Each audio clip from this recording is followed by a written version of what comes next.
जय जिनेंद्र।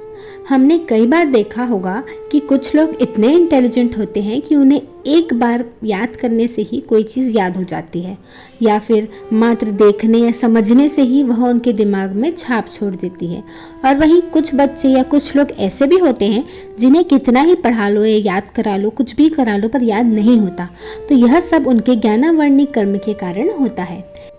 ज्ञानावर्णी कर्म यानी आत्मा के ज्ञान गुण को ढकने वाला कर्म। हमारी आत्मा में तो केवल ज्ञान की शक्ति होती है, लेकिन हमारे ज्ञानावर्णी कर्म के उदय ने सारी शक्तियों को ढका हुआ है, अर्थात जिसके कारण आत्मा सहज रूप से ज्ञान प्राप्ति नहीं कर पाती।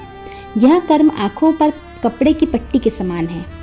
यहाँ ध्यान देने की बात यह है कि ज्ञानावर्णी कर्म आत्मा के ज्ञान गुण को ढकता है, पर उसे नष्ट नहीं करता। ज्ञानावर्णी कर्म बंध के कारण। पहला, प्रदोष। ज्ञान, ज्ञानी यानी टीचर्स, ज्ञान के साधन जैसे बुक्स, पेन, न्यूज़पेपर आदि का मिसयूज करना, बुक्स को जमीन पर रखना, जान करके पैर लगाना, थूक लगाना, बुक्स को सर के नीचे रखकर सोना आदि।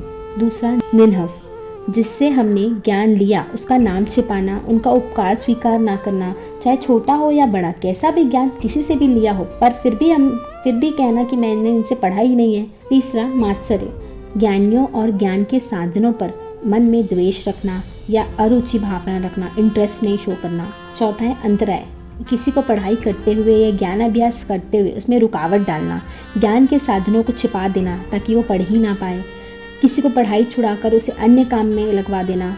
पांचवा है आसादान, दूसरा कोई ज्ञान दे रहा हो तो उसे बोल के या कोई इशारे से रोक देना, या फिर ये कहना कि तू तो कुछ सिखा ही नहीं सकता, तू तो मंद बुद्धि है, तुम अपना टाइम पढ़ने में क्यों वेस्ट कर रहे हो। ऐसा किसी को डिमोटिवेट करना भी ज्ञानावर्णी कर्म बंध का कारण बनता है। छठवा है उपघात, किसी भी ज्ञानी से बिना मतलब का संवाद करना, उनसे बहस करना और अपनी असत्य बात को सत्य बताना या फिर उनकी सही बात को झूठ बताना, यह सब भी ज्ञानावर्णी कर्म बंध के कारण है।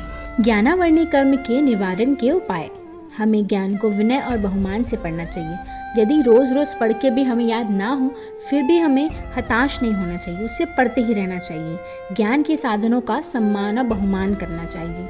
अपने पास जो ज्ञान है उसे दूसरों को देने में हमें कंजूसी नहीं करनी चाहिए। ज्ञान भंडार आदि का निर्माण कराना चाहिए। और कार्तिक मास की सुदी पंचमी, जो कि ज्ञान पंचमी के नाम से प्रसिद्ध है, उस दिन उपवास का तप करके ओम ह्रीम नमो नारायण मंत्र का जाप करने से भी ज्ञानावर्णी कर्म नष्ट होते हैं। गुण मंजरी ने भी इसी ज्ञान पंचमी के तप जप से अपने सारे रोगों का नष्ट किया था और अंत में मोक्ष सुख को प्राप्त किया था।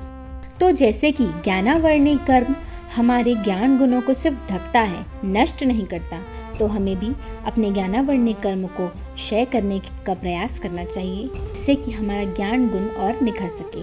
जय जिन शासन।